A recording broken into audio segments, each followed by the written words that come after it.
I guess there's only one way to find out. Let's do it to it, right? 5, 4, 3, 2, 1, 0. All engine running.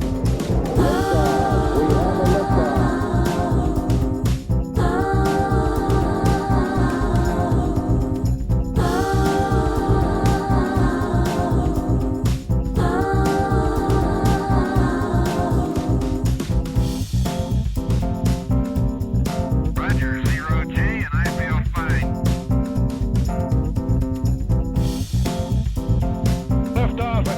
Started.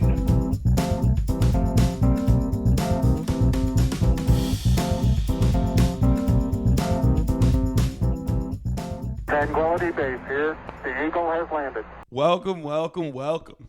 Soto's finally lighting up City. 2 home runs. Unfortunately, the Mets dropped their first home series of the year, but you know what? There's a lot of games left to be played. Brunson, yeah, he's him. Game winner, 40 points, sends the Pistons to Aruba, drags this team into a round 2 Celtics buzzsaw. Pacers, Cavs, please. We already know where that's headed. We're firing on all cylinders tonight, boys. Thibs deserves a good chewing out. Mets and Yanks are cruising right along. And we're breaking down how the teams post-draft made out. I got it all today. Welcome back to Rice on the Mics. Let's go.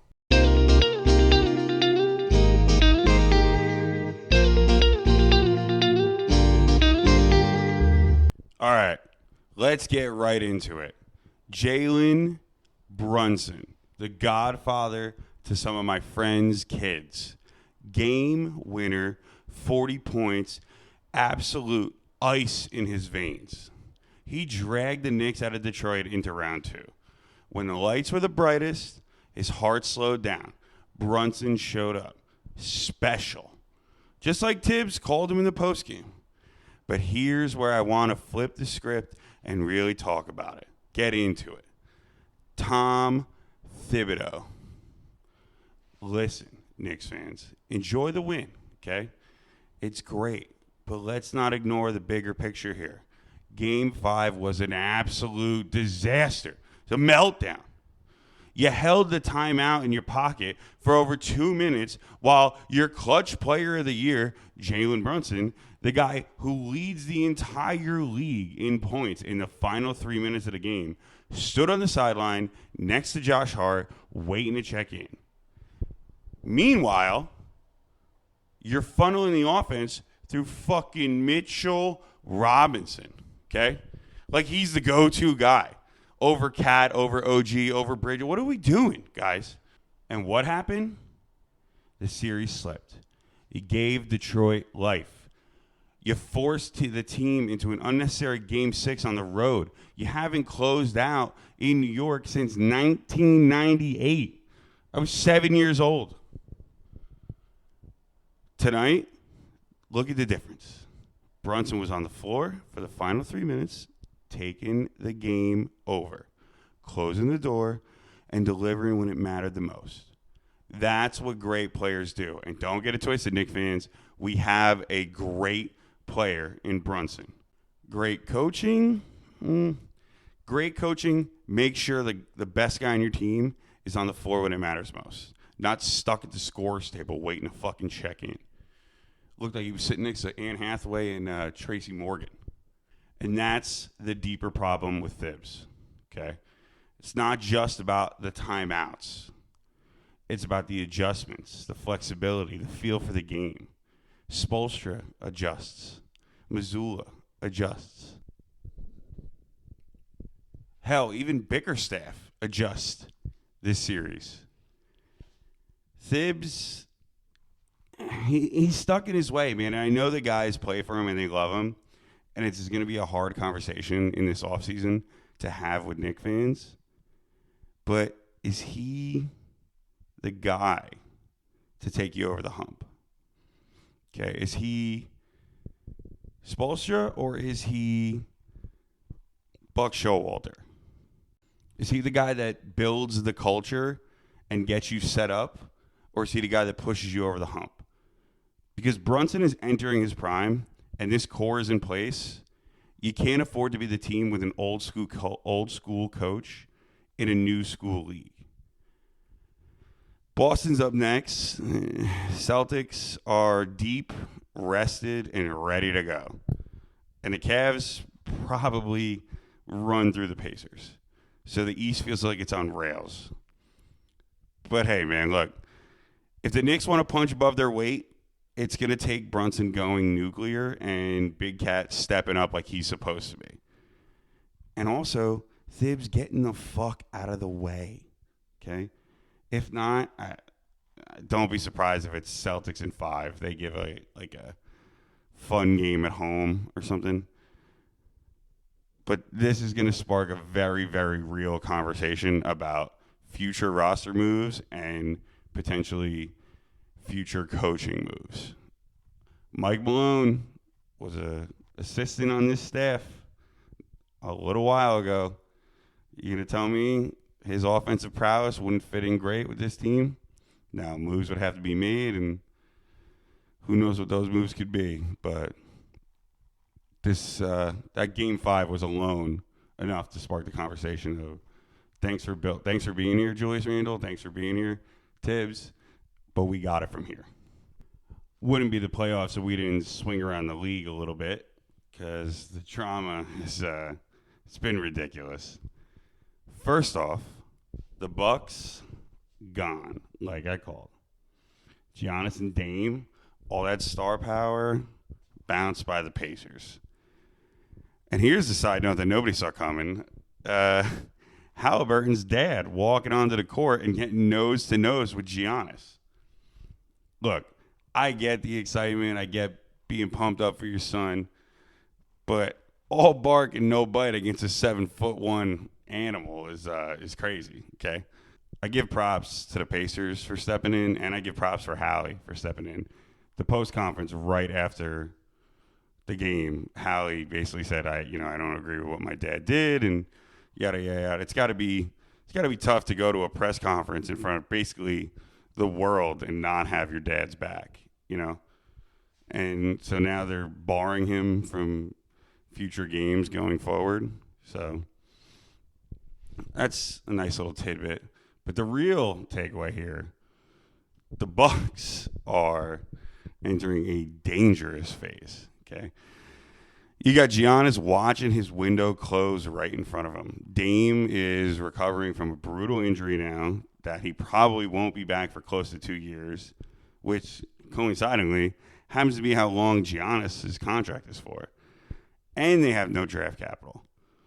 You better believe teams are circling Giannis like sharks. And yeah, I said it before on here. Miami or Brooklyn makes a bunch of sense if the wheels come off. I think Giannis has been Pat Riley's white whale, and Brooklyn has so many first-round picks, and they're dying to have some form of shine or relevancy because they're sharing the town with the Knicks. But, in what world would it take for the Knicks to get him? I mean, you'd have to part with Big Cat right away. And probably OG and Bridges. Well, I mean, he gave up 5 first-rounders. But is it worth signing him right now? So those 3 in a package, maybe Deuce, maybe you get some people back. I look at it like this. When I look at Brunson and Big Cat, I think, yeah, maybe this is the duo that can get me to the finals. But if I look at Giannis and Brunson, that is the duo that can have a parade down the Canyon of Heroes. That's the duo that screams promised land. Now, is it possible? Probably just pipe dreams, but worth a shot, right? Worth a conversation. Meanwhile, in the West, the Lakers, done out. That CBS dream matchup of a LeBron-Lakers team against the Celtics or hometown Cavs, dead and gone, buried. Ant-Man is the truth. Honestly, Lakers feel like not going to hit reset, but J.J. Redick's press conferences have gone from charming to a little douchey. And I loved J.J. as a player. I'm not a Duke fan, but I loved him at Duke, and, he was a great player. But he's trying this whole Belichick kind of dickhead to the media thing. Maybe that works with the players, but kind of doesn't in the NBA. And your team just traded for maybe the best player in the league, a guy that LeBron himself is willing to take a step back for. And as soon as you're eliminated, you start calling out guys, calling out the guy about his conditioning, and then also saying that, we had a bigger hole than expected after trading AD. Basically hinting that, half the roster's getting shipped out. They need size and they need shooting. They need a full makeover is what they need. And if you're LeBron heading into your 23rd year, you're watching this offseason very closely. I mean, look, he's always got a hand in everything roster-related, and he's 1,000% coming back. He can talk and play I don't know if I'm going to come back. I got to talk to my team. You're coming back. It's probably going to be your last year for number 23 in your 23rd year. The All-Star game is played in L.A. next year. So who are you trying to kid? You're coming back. But it's a tough look in Laker Town. And on the flip side of the West, Denver just looks, they got a tough matchup with the Clippers, but if they can get through the Clippers, Denver looks terrifying. Jamal Murray is going off, and Joker, he's basically coaching from the floor. I mean, he looks like he's running the Saturday morning YMCA. He's calling subs, he's calling rotations, he's setting guys on out. He's just making everybody better, which he always does. So if they can make it past the Clippers here, sorry Kawhi, but Nuggets might be on to something here. Circling back last to the East here, got Cavs Pacers. And look, I can't stand Hallie, but I kind of like the story. Problem is that the Pacers are all offense, no defense. And offense stays good at home but doesn't travel on the road. Meanwhile, where the Cavs are built for this. Okay, you got a spurned coach, you got Donovan Mitchell, you got all the guys. Seems like it's pretty much penciled in that the Cavs roll through, Celtics roll through, and the Eastern Conference Finals is all set. So look, there's always chaos involved, but I get a sense we're barreling towards something pretty inevitable. Hey, man, that's why you watch, though. You never know what you're going to get. NBA is known to throw a curveball or two at your way, but it's also known to be pretty chalk. We'll see where things go.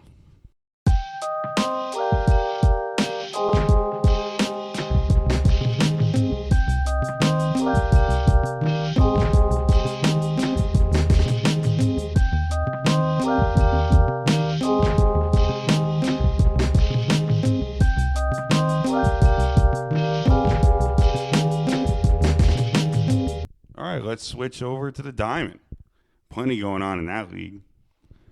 Yankees first. And look, I said last week, Carlos Rodon looked like he was finally getting it together. And credit where credit is due, man. That's now 3 straight strong outings. 6+ innings, just 2 runs, perfect through 5, 15-3 blowout win over Baltimore. And the bats, 15-3. Oh, Maron. Absurd. Grisham, Judge, Ben Rice. Shout out Rice on the mics. Go back to back to back to open the game. 6 total homers. And here's the crazy stat. It didn't even make sense when I wrote it down. The Yankees are the first team in MLB history to open 2 games in the same season with 3 straight home runs. I don't even get it after I just said it out loud, but hey, God bless, But unfortunately, then came Wednesday night. Orioles stole the series with a 5-4 win, even though Aaron Judge, who stays red hot because, again, he is the premier hitter. I will give credit where credit is due. Everybody thinks I'm a Yankee hater, and I am. But I'll give credit where credit's due. Judge is the premier hitter in this league. It's Aaron Judge and then a big gap, and then the list starts. Okay? Finishes with a 2-run homer, 2 singles, and he finished hitting .427. Guy's hitting fucking .430 in April. Doesn't get much more impressive than that. But what wasn't impressive in that game is Cookie Carrasco. Someone who, to be fair, shouldn't even probably be in the rotation anyway. But, hey, man, you know what? We make do with what we got, right? The bullpen couldn't hold it. They had the lead. Devin Williams loses his closer role, et cetera, et cetera. Look, I don't know. Look, it's fucked. Not fucked, but not great either. If Cole was here and Rodon and Fried were pitching how they are right now, people would be bowing at the altar of the Yankees. But he's not here. And they're doing what they can. So the bullpen's an issue. And even with all the firepower, you drop 2 or 3 to a division rival that's been outscored 46-14 in the last 4 home games. 46-14 in the last 4 home games. That's fucking insane. How is Baltimore not worse? I mean, I know they're not living up to their potential, but Jesus. Look, Judge is carrying, right? Rodon and Fried are locked in. The Yankees have some chinks in the armor that need to get addressed, but they're doing just fine. Let's talk about the big elephant in the room, okay? Stan, your boy, Mike Giancarlo, Giancarlo, no sama, no parlo, just got put on the 60-day IL, okay? Now, on paper, that kind of helps the Yankees. They don't have to worry about a DH spot. If he's coming back, do we work him in? Do we have to send somebody down? They give him some flexibility. But that man is your best postseason hitter, without a doubt. Okay? Say what you want, but he's better than Judge in the postseason. He's better. He is your postseason guy. So, in a couple months, when he probably needs to start getting back to normal and ramped up to major league pitching, who do you send down? Who do you sacrifice? Who do you take out of the lineup? Because you need a DH spot. Are you guys ready to get rid of Ben Rice out of the DH spot? Do you want to carry 3 catchers? Is Jason Dominguez going to get moved? A lot of big questions to be answered later in the season, because he's on the hook for a lot of money, and you guys aren't just going to not play him, and you're definitely not going to not play him in the postseason. So, going to be an interesting storyline to watch in the coming months here for the Yankees with Giancarlo. So now let's take the 7 train and flip it over to the Queens. Go to the Mets. Juan Soto finally delivers kind of his Citi Field moment.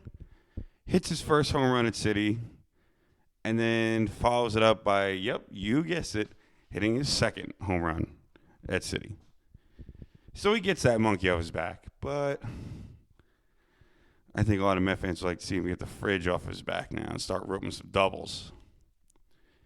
It was all for naught, to be honest, because the Mets ended up dropping the series.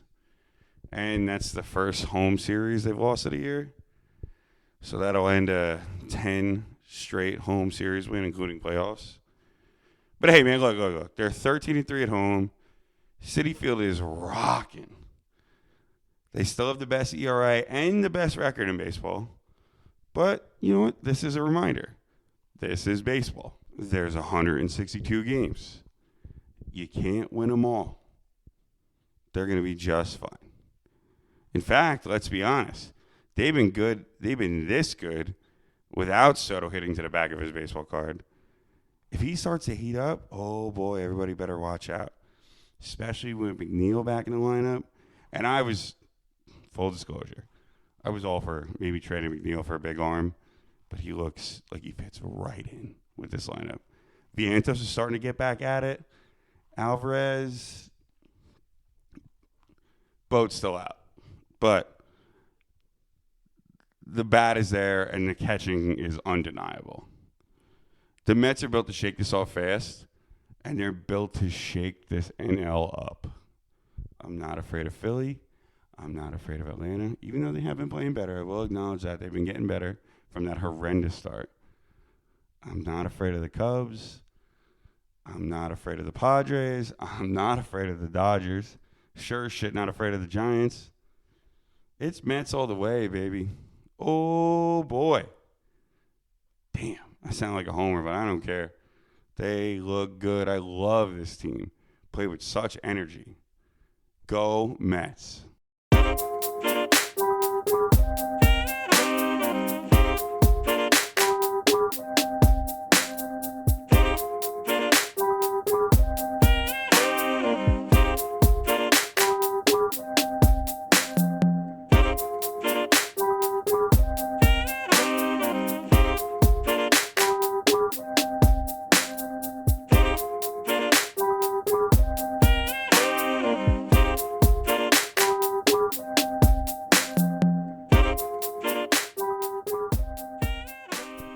All right, let's close it out with the NFL. Some post-draft, post-chaos. We got some things to sort out here. First on the list, the meme of the week. Let's clear up the prank call mess.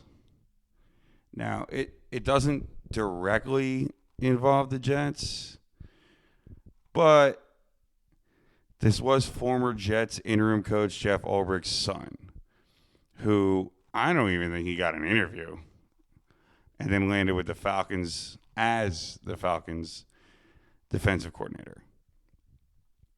Then his son goes and takes sensitive draft info and prank calls Shedeur Sanders while he's sliding away.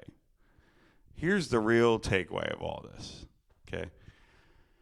No wonder Ulbricht didn't know what the fuck he was doing on the sideline. He wasn't cut out to lead a locker room. Now, look, who am I to question someone as a father?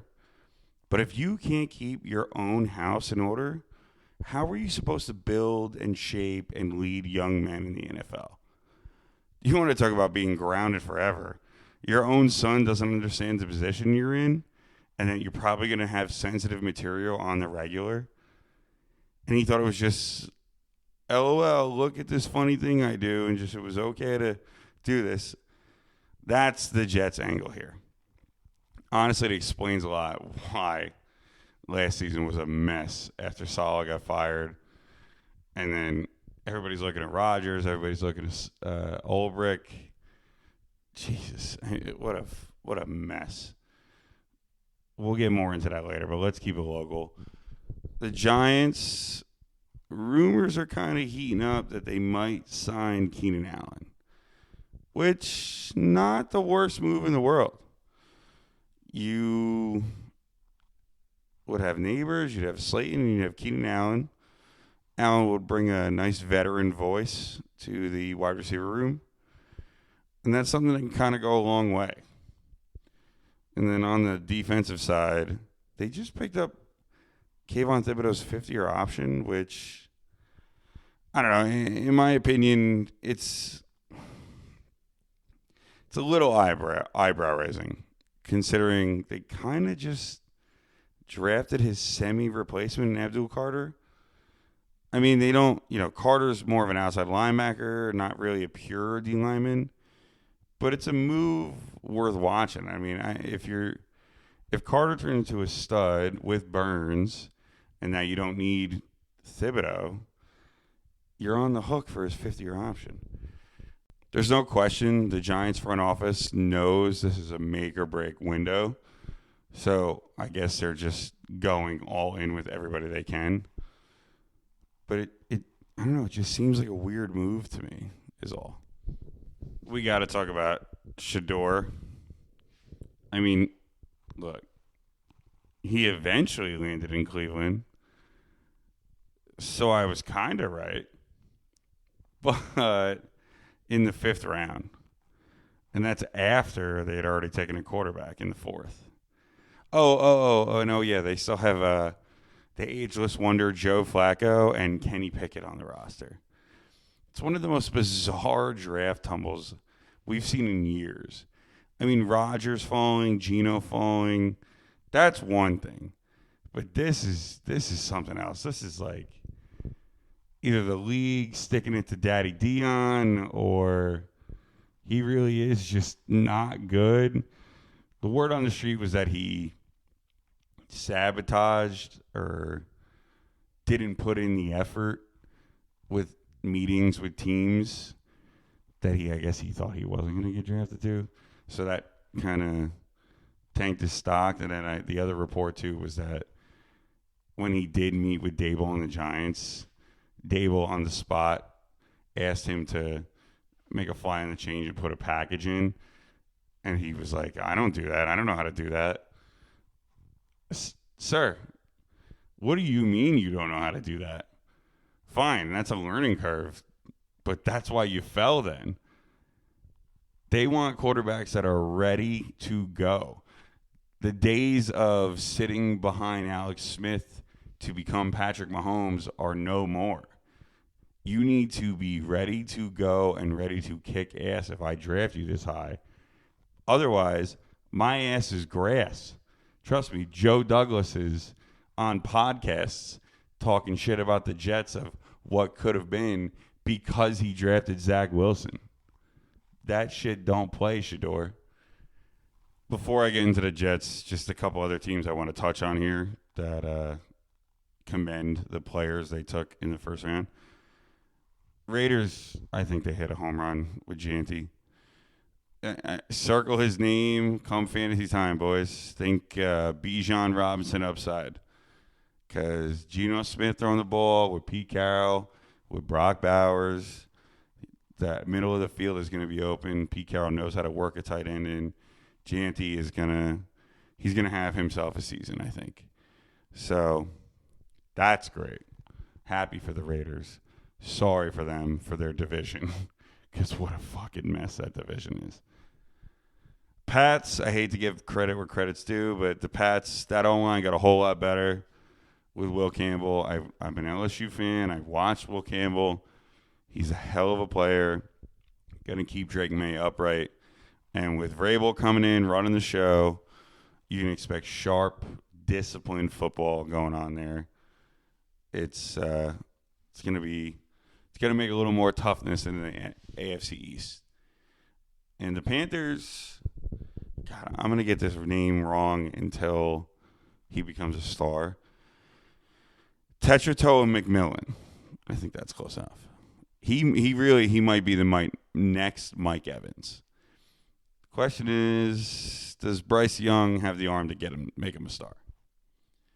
I mean, Evans thrived for a decade with no strong quarterback, minus a year with Brady. So we'll see if McMillan can do it. But guy's 6'5", ball hawk, can jump through the gym, and he was a volleyball player before he was an NFL player.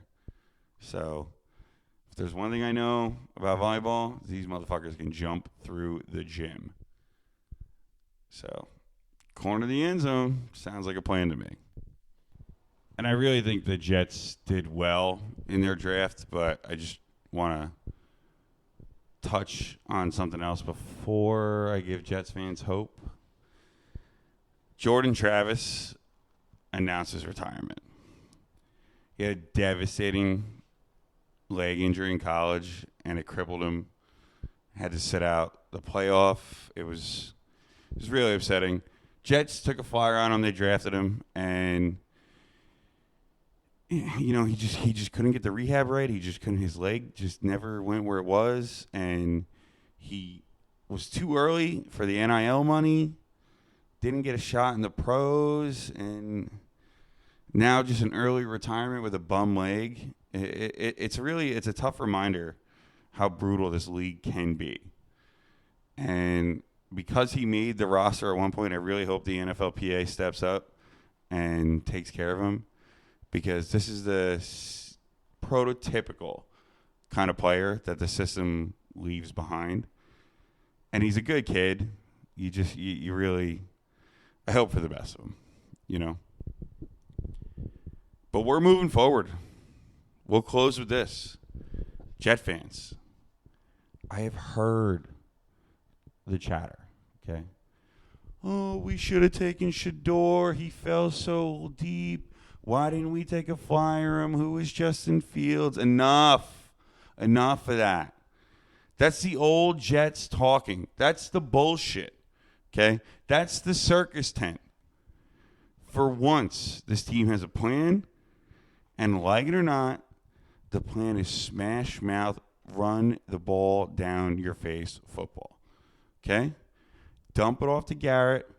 Maybe hit the rookie tight end, Mason Taylor, who, by the way, if you wanted a legacy player, there he is.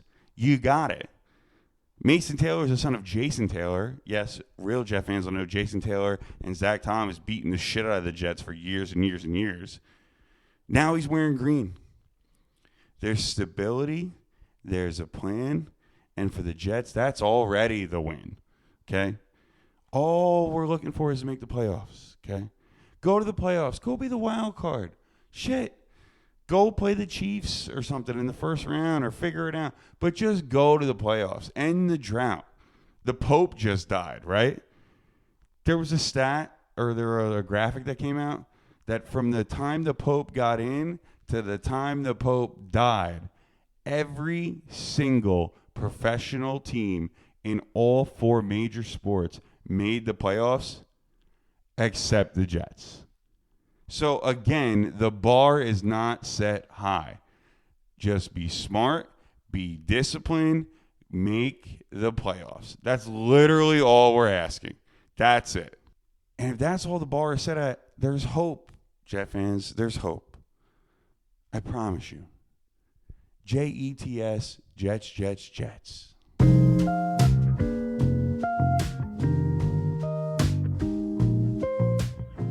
Well, all right. That's a wrap on episode 11. Brunson's the hero.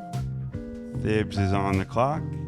The Mets and the Yankees are swinging big in the NFL. Well, there's never short on KS there.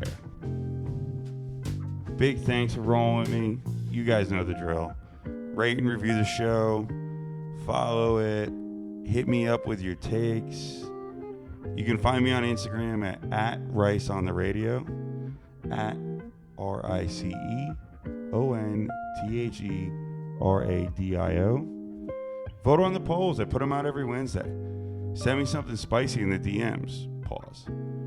Shit, call the show if you feel up to it. 732-588-6869. Nice. What's great is if you're a shy bastard and you don't like your voice, you can text me. I'll always respond. You might fuck around and find out and find yourself on next week's episode. As always, this show is nothing without you. I'm here for the listeners. Every single last one of you is appreciated. Until then, stay sharp, stay fired up, spread some good energy out there, man. Good energy gets good energy. I'm Ian. This is Rice on the mics, and I'll catch you next time.